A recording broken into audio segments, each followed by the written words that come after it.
Now, Donald Trump warning that the U.S. could go back to dropping bombs on Iran if he doesn't like the agreement set to be signed in Switzerland this Friday. No, it's not final. It's a memorandum of understanding. And if I don't like it, we'll go back to shooting at them, dropping bombs on their head. When do you expect plays out? The memorandum is expected to be made public in the coming days, but details so far showing that the ceasefire will be extended by 60 days to allow talks on a permanent truce. President Trump said the deal rules out a nuclear weapon for Tehran, but Iran has yet to confirm this. It also involves the end of a U.S. naval blockade of Iranian ports, while Iran would restore shipping through the Strait of Hormuz. Israel, meantime, is keeping up the pressure on Lebanon, despite their agreement set to call for an end to attacks in the country. Lebanese state media reporting fresh airstrikes by Israeli forces across the country's south today. At least 5 people have reportedly been killed in Lebanon since the deal was announced. Iran's military has warned of a harsh response if those strikes continue, insisting any agreement might bring fighting in Lebanon to a halt.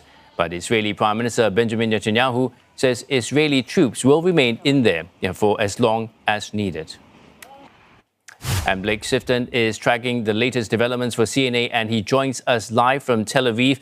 Blake, the U.S. president stressing that the MOU is not a final deal. Reports trickling in about what is in the MOU. What do we know at this stage?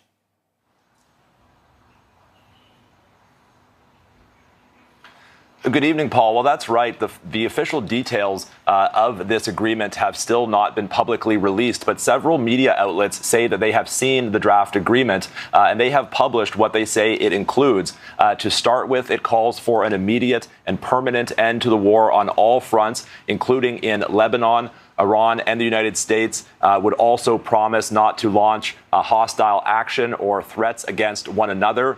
The American military would withdraw their forces from around Iran within 30 days of this deal being signed on Friday.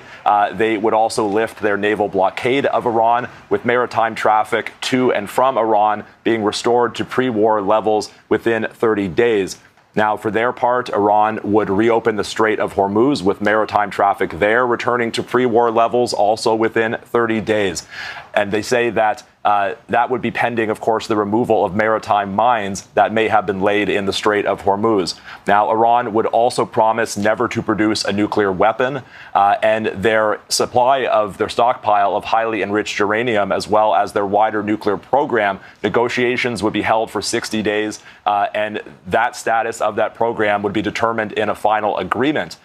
Pending progress in those negotiations and toward that final agreement, the U.S. would also lift sanctions on Iran. They would release these billions of dollars in Iranian assets that they have frozen, and they would also ensure reconstruction financing to the tune of $300 billion for Iran. Now, reports have said that they would not directly supply that financing, but instead they would create a fund, and international companies that want to invest in Iran's energy sector would finance it.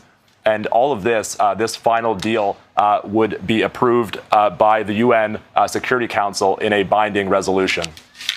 Blake, despite the broader ceasefire framework, Israel has carried out fresh strikes in southern Lebanon. What's Israel's justification for carrying out such operations?